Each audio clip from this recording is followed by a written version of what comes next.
이제 금년 하루 남았는데 험한 세상을 열심히 달려오시고 살아온 여러분들, 예수님의 이름으로 격려하고 살아갈 날들도 하나님의 능력 안에서 승리하는 삶이 되기를 주의 이름으로 축복합니다. 성경은 하나님의 말씀이지만 우리 사람들이 살아가는 이야기예요, 다. 그렇다면 우리가 이 세상을 살아간다는 것을 성경에서 만약에 찾는다면 창세기부터 계시록까지 우리의 삶을 어디에서 가장 많이 볼 수 있을까?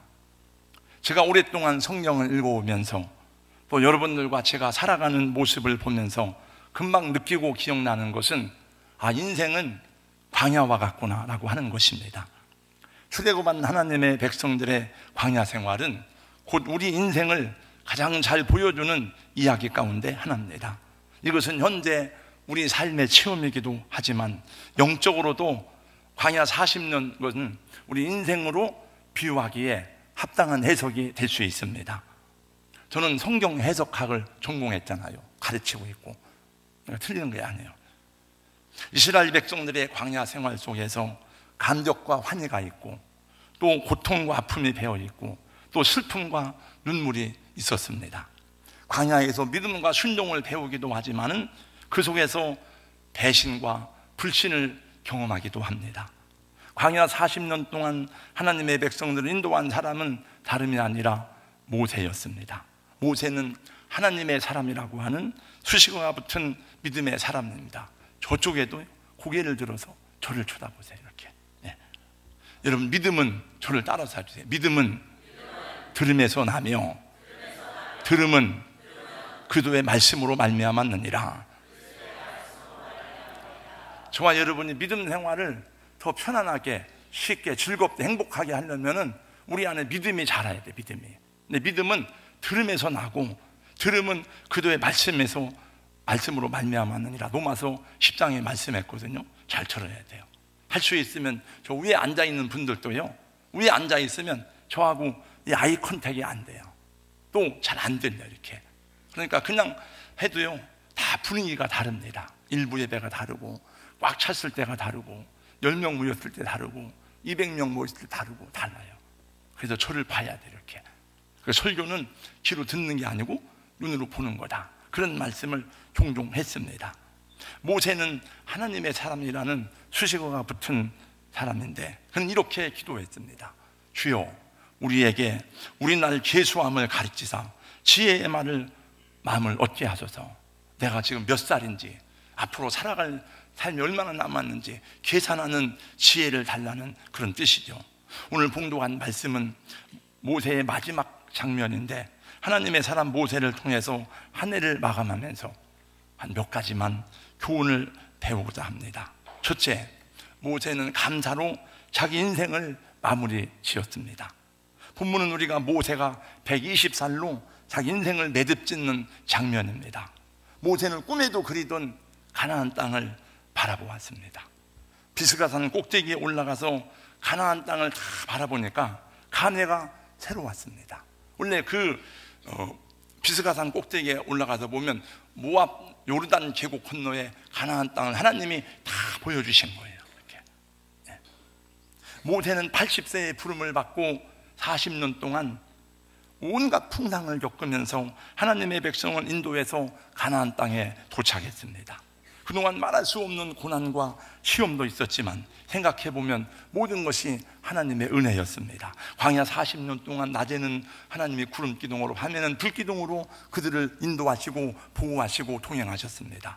아무것도 없는 광야에서 매일같이 하늘에서 내리는 만나를 하늘 양식을 먹고 40년 동안 200만이 넘는 백성들이 살아왔습니다. 메마른 광야에서 물이 없어 목말라 고통당할 때에 하나님이 반석에서 생수를 내어 마시게 하심으로 그들의 목을 해갈했습니다. 수많은 전쟁과 광야의 위험 속에서 여기까지 올 수 있었던 것은 오직 하나님의 은혜였습니다. 돌아보면 모든 것이 은혜요 감사였습니다. 사랑하는 성도 여러분, 금년 한 해 우리도 광야와 같은 세상을 지나왔지만 감사로 하늘을 매듭지을 수 있기를 주님의 이름으로 권면합니다. 여러분, 금년에도 좋은 일도 있었지만은 힘들고 어려운 일이 왜 없었겠습니까? 여러분 가슴 아프고 눈물 나는 일들도 있었을 것입니다. 그런 1년을 마무리하면서 그리스도인답게 한 해를 갈무리하는 합당한 단어가 무엇일까 생각해 보니까 바로 떠오르는 말이 감사라는 단어였습니다. 우리가 아무리 어려운 세월들을 통과하고 있을지라도 감사야말로 한 해를 잘 마무리하고 또 새로운 시간을 여는 하나님이 주신 최고의 언어이기 때문입니다. 저도 감사하고 여러분도 감사로 한 해를 마무리할 수 있기를 예수님의 이름으로 축복합니다. 무엇보다도 하나님께 감사하고 그리고 믿음의 우리 형제 자매 여러분들에게 감사를 드립니다. 우리 장로님들, 집사님, 권사님들, 그리고 우리 청년 형제 자매들, 예수님 안에서 사랑과 우정을 함께 나누면서 함께 주님의 교회를 섬기게 된 것이 참 감사합니다. 특별히 금년에 새로운 가족으로 만난 우리 형제 자매들, 성도님들 감사하고 여러분들로 인해서 행복한 것을 느낍니다. 데살로니가 교회는 어떤 교회보다도 유별나게 환난과 핍박이 많았습니다. 다른 이유 때문이 아니라 예수님 믿는다는 그 이유 때문에 재산을 빼앗기고 핍박을 당하고 어려움을 당했습니다. 그럼에도 불구하고 그들의 믿음은 식지 않았습니다. 그들은 더 뜨겁게 주님을 사랑했습니다. 바울이 데살로니가 교회 성도들을 생각할 때마다 감사하고 감사했습니다. 어떻게 저렇게 저런 환난 속에서 믿음을 지킬 수가 있을까? 그래서 여러 가지 말씀으로 그들을 권면하고 격려하고 위로하면서 마지막으로 이렇게 말씀합니다. 항상 기뻐하라, 쉬지 말고 기도하라, 범사에 감사하라. 이것이 그리스도 예수 안에서 너희를 향하신 하나님의 뜻이니라. 항상 기뻐하라. 다 같이요. 쉬지 말고 기도하라, 범사에 감사하라. 이는 예수 안에서 너희에게 향하신 하나님 뜻이니라. 여러분, 어떤 환경 속에서도 항상 기뻐하고 감사하고 쉬지 말고 기도하는 것이 하나님이 저와 여러분에게 기대하는 삶의 모습이요, 또 우리 예수님의 향기를 바라는 하나님 자녀들의 삶의 기준이 되는 줄로 믿습니다. 여러분, 우리가 어려운 가운데 살아가는데 힘들고 어려운 일이 아직도 해결되지 않은 일이 많이 있는데 무슨 감사를 한단 말입니까? 경제적인 어려움들이 있고 내 소망대로 되지 않은 아픔들이 있고 또 여러 가지 많은 장애물들이 삶 속에 있는데 어떻게 감사하는가? 그러나 여러분, 하나님은 이 모든 것을 통해서 우리가 올바른 믿음을 가지고 있다면 하나님의 선하신 뜻을 이루고 하나님의 선하신 뜻이 우리 삶의 행복과 축복이기 때문에 우리는 어떤 환경 속에서도 감사해야 되는 줄로 믿습니다. 그것을 가장 잘 가르쳐주는 말씀이 로마서 8장 28절입니다. 우리가 알거니와 하나님을 사랑하는 자 곧 그 뜻대로 부르심을 입은 자들에게는 모든 것이 합력하여 선을 이루느니라. 바울 사도는 우리 기도인들에게는 모든 것이 합력하여 선을 이룰 것이라고 우리 가운데 선언하고 있습니다. 여기에서 말하는 모든 것 속에는 우리의 고난과 실패와 좌절과 아픔도 들어있고 기쁨과 감사와 영광과 성공도 들어있습니다. 결국은 이 모든 것이 하나님의 선과 하나님의 뜻을 이루게 될 것이라는 것입니다. 철학에서는 인간의 최고선을 탐구하여 온 결과 최고선이 무엇인가, 그것을 행복이라고 결론 지었습니다. 그러나 성경에서는 하나님이 우리 성도들에게 바라는 최고선이 무엇인가, 그것은 하나님 아버지의 뜻입니다. 주기도문에도 나와 있고 또 예수님도 말씀했어요. 우리를 향하신 하나님의 뜻이 무엇일까요? 여러분, 하나님의 뜻은 구체적으로 많이 있지만 가장 마지막 꼭대기에 가서 보니까 저를 향한, 우리를 향한 하나님의 마지막 뜻이 뭐냐? 그거는 우리가 예수님의 형상을 닮은 예수님의 진실한 제자가 되는 것입니다. 하나님은 성도들이 그들의 인생에도 경험하는 어려운 일, 나쁜 일들, 좋은 일들, 여러 가지 실패나 좌절이 있을지라도 그 실패로 끝나는 것이 아니고 그걸로 마무리되지 않게 하신다는 것입니다.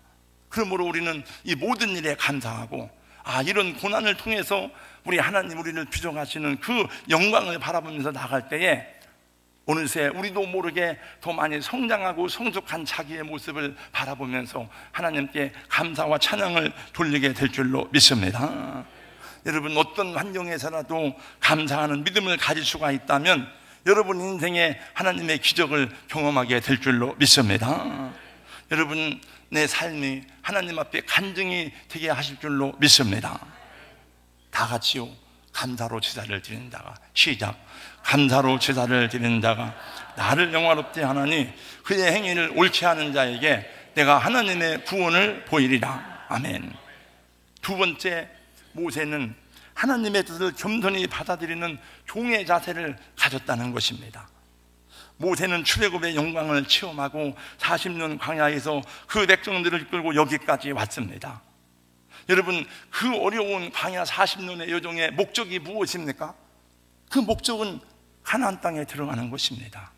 근데 주님은 모세에게 느보산에 올라가서 가나안 땅을 다 바라보게 하시면서 말씀하십니다. 너는 그 땅에 들어가지 못할 것이다. 그 땅은 믿음의 조상 아브라함과 이삭과 야곱에게 하나님이 약속하리라고 주시라고 약속했던 그런 땅입니다. 그런데 4절 후반절 말씀에 보니까 내가 내 눈으로 그 땅을 보게 하거니와 너는 거기로 건너가지 못하리라. 어떻게 하나님이 이러실 수가 있습니까? 이 너무한 것이 아닙니까? 마라톤 선수가 42.195km를 온 힘을 다해서 달려왔는데 마지막 골인 지점에서 테이프를 끊지 못하고 그 바톤을 다른 사람에게 넘겨주는 거예요. 모세도 인간적인 생각을 해보니까 너무 섭섭하고 안타까운 거예요. 여러분, 만약에 우리가 새로운 성전을 건축하고 입당 예배를 드리는 날입니다. 입당 예배를 드리는데 감사패를 주고 공로자들에게 상을 줍니다. 수고했습니다, 감사합니다, 박수를 쳐주고 다 많은 사람들 앞에서. 근데 우리 장로님 가운데 한 분이 정말 제일로 수고를 많이 했어요. 기도를 제일 많이 하고 많은 수고를 하고 헌신을 하고 희생을 했는데 그 장로님만 딱 빠졌어요. 그러면 여러분 얼마나 서운할까요?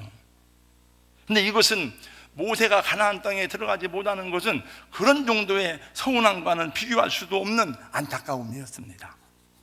그래서 모세도 처음에는 그 말씀을 들었을 때에 가나안 땅에 들어갈 수 없다는 사실을 알고 하나님께 자기도 들어가게 해달라고 기도를 했어요. 그런데 하나님이 한마디로 거절합니다. 신명기 3장 26절 말씀해 보니까 그만해라, 그만해도 족하니 더 이상 이 일로 나에게 구하지 말라. 너무 매정한 거 아니야, 하나님이? 네. 모세는 더 이상 말하지 않았습니다. 근데 그를 그대로 수용했습니다. 그를 감사히 받았습니다. 인생이란 내가 하고 싶다고 다 하는 게 아닌 것 같아요. 내가 하고 싶은 일을 다 할 수 있는 게 아닌 것 같아요. 하고 싶은 말을 다 하고 살 수 없는 것이 우리 인생인 것 같습니다. 어떤 경우에는 원하지 않았지만은 십자가를 져야 할 때도 있고, 어느 때는 내가 생각하지 않았던 일을 할 수도 있습니다. 아마 전 잘 모르지만은 장로님이나 군사님들 중에 제가 모르는 교회 어려운 십자가를 져가지고 다 모르는 사이에 평안하게 지나간 일도 많이 있을지 몰라요. 네. 그러나 그것이 하나님의 뜻이라면 기꺼이 순종하는 것이 주의 종의 길이요 참 성도의 삶이라는 것을 모세는 보여주었습니다. 사랑하는 성도님들, 금년에 하고 싶은 일 다 못하겠다고 서운하게 생각하지 마시고, 금년에 누가 내가 수고한 것 나를 인정하지 못했다고 해서 여러분 서운하게 생각하지 마시고, 가슴 아프게 생각하지 마시고, 주님 뜻 안에서 순종하였다면 그것으로 우리는 성공한 삶을 산 줄로 믿습니다. 주님이 기뻐하는 대로 살지 않았다면 내가 무엇을 이루었다 할지라도 성공이 아닌 거예요. 우리는 주님 뜻대로 살기로 했네, 주님 뜻대로 살기로 했네. 우리 찬송은 가장 많이 부르는 찬송 가운데 하나가 그거였습니다. 찬송은 주님 뜻대로 살기로 했네 부르고, 내 생각대로 되지 않은 것 때문에, 하나님의 뜻보다 내 뜻을 앞세우려고 하다가 넘어진 것 때문에 얼마나 우리는 힘들어하고 아파합니까? 여러분, 모세를 수식하는 말로 여호와의 종이라는 말이 많이 나옵니다. 종이 뭡니까? 종은, 여러분, 원래 성경에 나온 종은 둘로스는 옛날 종은 월급 받는 머슴이 아니에요. 노예입니다. 노예. 모든 주권이 주인에게 있는 거예요. 자기 생명까지도.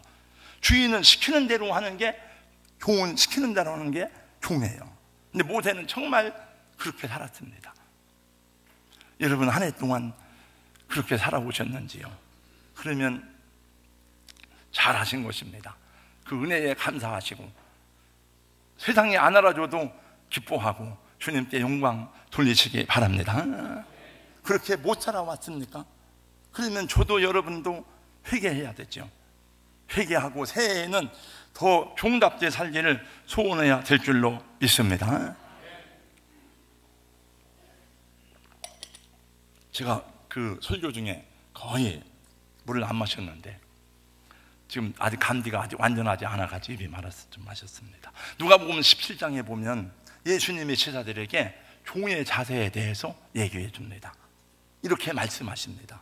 너희 중 누구에게 밭을 갈거나 양을 치거나 하는 종이 있어 밭에서 일을 하고 돌아오면 주인이, 야, 수고했다, 올라와라, 이 상에서 밥 먹자, 그럴 주인이 있겠느냐?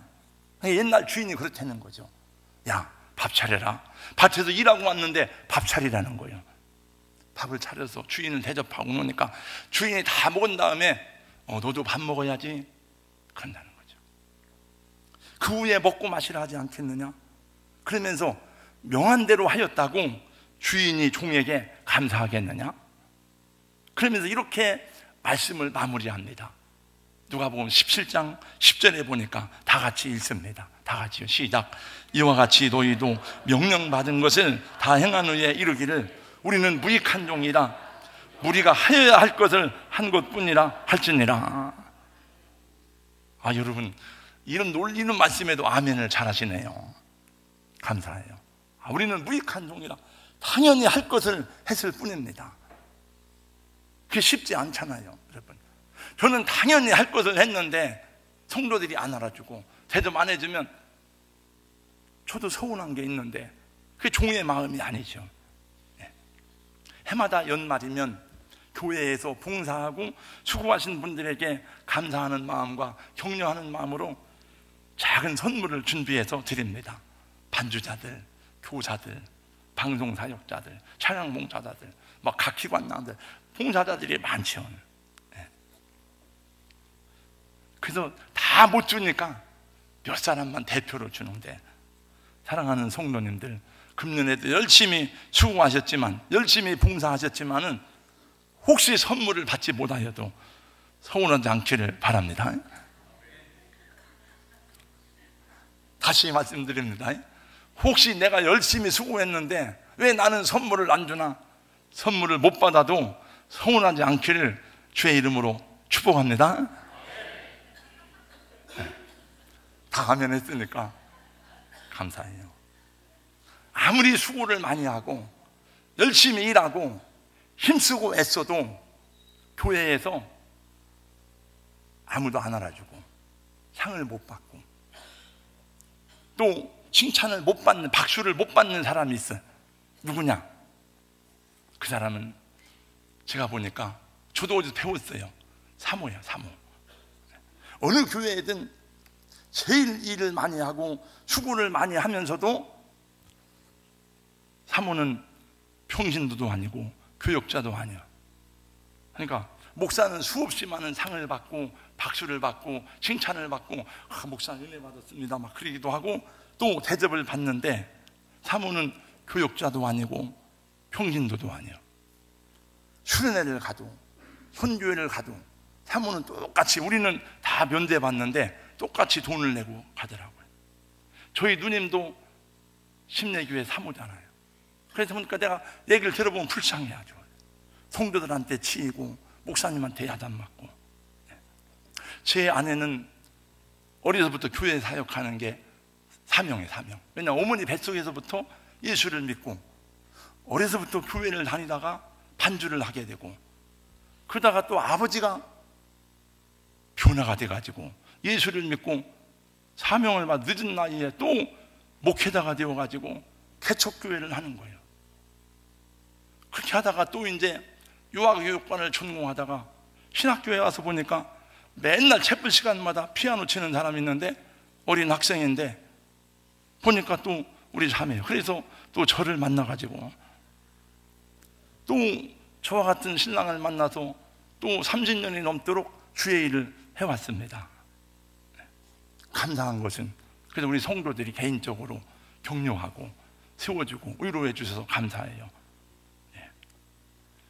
우리 사모님은 축복으로 알고 감사하시기 바랍니다. 여러분이 아멘 할게 아니고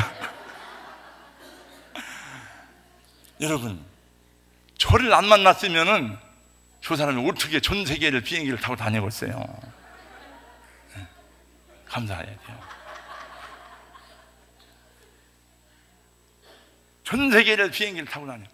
1월 달에 미국 갑니다. 저가 하라고 한 게 아니에요. 참 아들이 엄마 보고 싶다고 그래가지고 공부하는 아들이 장학금 다 가지고 티켓을 끊어놓은 거예요. 나한테 막 사정을 하는 거예요. 내가 안 보냈냐? 또 2월 달에 또 자기들끼리 해가지고 또 캐나다 간다고 그래가지고 잘들 다녀봐. 성가대원들 많이 빠졌네 이렇게 보니까. 아마 어디 간다고 나한테 얘기는 들었대. 내가 보고는 받았습니다. 그래도 주의를 지켜야죠. 주의를. 우리는 종입니다, 여러분. 다 살다가 보면 저도 여러분도 서운할 때가 있을 수 있는데 그때마다 기억합시다. 나는 종이다. 다 같이 빌립보서 2장 5절로 8절 말씀을 함께 봉독하겠습니다. 다 같이요. 시작. 너희 안에 빌립보서 2장 5절로 해서 8절 띄워주세요. 다 같이요. 시작. 너희 안에 이 마음을 품으라. 곧 그도 예수의 마음이니 그는 근본 하나님의 본체시나 하나님과 동등됨을 취할 것으로 여기지 아니하시고 오히려 자기를 비워 종의 형체를 가지사 사람들과 같이 되셨고 사람의 모양으로 나타나사 자기를 낮추시고 죽기까지 복종하셨으니 곧 십자가에 죽으심이라. 아멘. 마지막 세 번째, 모세는 죽기 전에 영적인 세대 계승을 위해서 여호수아에게 안수하고 세상을 떠났습니다. 9절 말씀해 보니까 모세가 눈의 아들 여호수아에게 안수하였으므로, 안수는 직분을 수행하고 믿음을 계승시킨다는 의미가 담겨져 있습니다. 모세는 여호수아에게 안수할 때에 여호수아 세대의 부흥을 바라보면서 안수했습니다. 자신의 세대는 역사의 무대에서 사라진다 할지라도 여호수아 세대는 더 훌륭한 믿음의 세대로 설 수 있기를 간절히 안수하였습니다. 달리 표현하면 모세는 다음 세대의 부흥을 위해서 온 마음을 다하여 안수하고 자신의 모든 영역을 그에게 쏟아 부었습니다. 이제 저와 우리 장로님, 권사님들은 우리의 모든 역량을 다음 세대를 위해서 안수하는 심정으로 쏟아 부어야 된다고 생각합니다. 금년도에 사실 제 마음속에 제일로 가슴 아프고 속상하고 받아들일 수 없는 것 중에 하나가 있었어요. 그것은 중고등부가 많이 무너진 거예요. 그래서 저는 그걸 받아들일 수가 없어요. 왜냐하면 교회가 지금까지 30년 동안 오면서 어떤 경우에도 애들이 항상 20, 30명은 다 다녔는데, 그래서 유 목사님이 스트레스를 엄청 받았어요. 저한테. 왜 그러냐 막 이렇게 했는데, 그러나 이 현실을 제가 받아들이기 어려우니까. 근데 사실은 모든 책임과 잘못은 사실 저한테 있었어요. 제가 책임을 져야 되는데, 이 유치부는 계속 늘어나고 있고 주일학교도 점점 늘어나고 있는데, 그래서 고민하다가 이제 아무튼 2019년에는 중고등부 청소년 회복을 위해서 교회적으로 온 힘을 기울여야 하리라고 생각합니다. 아이들이 미국 가고 싶다 그러면 우리가 돈 걷어서 미국 보내주자고요. 대만 같은 데는요, 돈 많이 안 들이고 우리 자매교회는 교회가 있는데 가봤잖아요. 게스트하우스 같은데 그냥 보낼 수 있으니까요. 그래서 아무튼 이거는 중고등부만이 아니고 전 교회적으로 하여튼 힘써서 다시 회복하여서 우리 하나님 앞에 그 모세의 안수를 받고 온 백성이 여호수아의 말을 순종했다고 말씀했는데 하나님의 역사가 그렇게 진행되기를 사모하는 마음으로 기도하고 전력을 다하는 저와 여러분 될 수 있기를 주님의 이름으로 권면하고 축복합니다. 여러분, 지나간 과거는 고칠 수도 없고 새롭게 할 수도 없습니다. 후회해도 소용이 없습니다. 그러나 앞으로의 시간은 우리 앞에 주어진 기회이고 도전이고 일할 수 있는 무대입니다. 뒤의 것에 얽매이지 말고 아쉬움과 이루지 못한 꿈에 탄식하지 말고 앞으로 전진하는 새해가 될 수 있기를 주님의 이름으로 축원합니다. 여러분, 믿음이 뭡니까? 믿음이라는 것은 어려울 때 빛을 발하는 게 믿음이죠. 성경에 보니까 다 야곱도 요셉도 어려울 때 빛을 발해야 그게 믿음이 아니에요? 똑같은 환경에서 다 잘하는 건 누구나 할 수 있는 일이 아닙니까? 어려울 때, 고난과 시련 중에 있을 때 낙심치 아니하고 하나님의 말씀과 능력에 의지해서 하나님의 그 영광을 보게 하는 것이 믿음의 삶이 되는 줄로 믿습니다. 저는 원래 굉장히 약하고 부족한 사람이에요. 우리 어머니가, 제 동생은 매를 많이 맞았어요. 저는 매를 거의 안 맞았어요. 왜냐하면 우리 어머니가 매를 때리려고 회초리를 들었다가도 저는 우리 어머니한테 야단 맞으면 눈물을 뚝뚝 떨어뜨리니까 우리 어머니가 때릴 수가 없는 거예요. 매를 집어던지면서 사내 녀석이 그렇게 약해가지고 어떻게 세상을 살아가냐 이거야. 그래서 항상 걱정을 해. 우리 동생은 걱정할 게 없는데 우리 누님들이 볼 때에도 저렇게 약해가지고 어떻게 세상을 살아갈까. 저 우리 아들을 보니까 똑같더라고. 우리 아들도 야단 치려고 그러면 앉아가지고 막 닭똥 같은 눈물이 뚝뚝 떨어지니까 야단을 못 치고 있어요. 네. 그래서 저는 약해요. 부족합니다. 그러나 제가 세상을 살다가 보니까 예수님을 믿고 어려울 때 힘이 나고 위기를 만날 때 더 강해지고, 여러분이 알다시피 개척교회 할 때도 정말 극복할 수 없는데 저는 포기하거나 주저하거나 뒤돌아선 적이 없습니다. 뭐 저의 능력이 아니라 하나님이 다 하게 하시는구나. 그래서 저는 어려우면, 위기가 오면, 약하면, 문제가 생기면 더 에너지가 많이 생겨. 네. 이번에도 성시와 연합회 모였는데 송천교회 박 목사님이 그러더라고요. 나 1월 1일부터 전화하지 마. 왜? 21일 금식할 거야. 이 나이에 무슨 21일 금식이요? 진짜요? 글쎄 모르겠어요. 문제가 있으면 20일이고 40일이고 하는 거예요. 그냥 뭐 아침 금식 21일이 아니고 그냥 금식하는 거죠. 이렇게 에너지가 생기는 거예요. 여러분, 개인적으로나 교회적으로나 지나간 날들에 얽매이지 말고, 잘한 것도 있고 잘못한 것도 있겠지만은 과거에 붙들리지 말고 앞으로 나아가는 길에 믿음으로 도전하는 성도들 되시기를 예수님의 이름으로 축원합니다. 그냥 아멘하지 말고 여러분, 믿음을 가져야 돼. 믿음이 능력이니까, 내 안에 능력이니까. 하나님이 살아계시다고. 왜? 여러분, 하나님께 나아가는 자는 반드시 그가 계신 곳과, 반드시 그가 계신 곳과, 그잖아요. 그가 자기를 찾는 자들에게 상 주시는 이심을 믿어야 할지니라. 성경 구절을요 그냥 읽지 말고 반드시 그가 계신 곳과 자기를 찾는 자들에게 상 주시는 이심을 믿어야 할지니라. 하나님이 계신데 뭘 걱정해요, 이렇게. 네. 마지막으로 사도 바울이 로마의 깊은 지하 감옥에서 쓴 편지인 빌립보서 말씀을 다시 함께 큰 소리로 낭독하고 마치겠습니다. 빌립보 3장 12절 14절 말씀 다 같이요. 시작.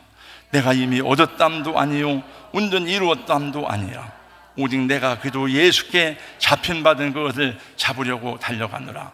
형제들아, 나는 아직 내가 잡은 줄로 여기지 아니하고 오직 한 일, 즉 뒤에 있는 것은 잊어버리고 앞에 있는 것을 향하여, 표대를 향하여 그도 예수 안에서 하나님이 위에서 부르신 부름의 상을 위하여 달려가노라. 뒤에 있는 것은 난 다 잊어버렸다. 앞에 있는 표대를 향해서 달려간다. 할렐루야. 거룩하신 우리 하나님 감사합니다.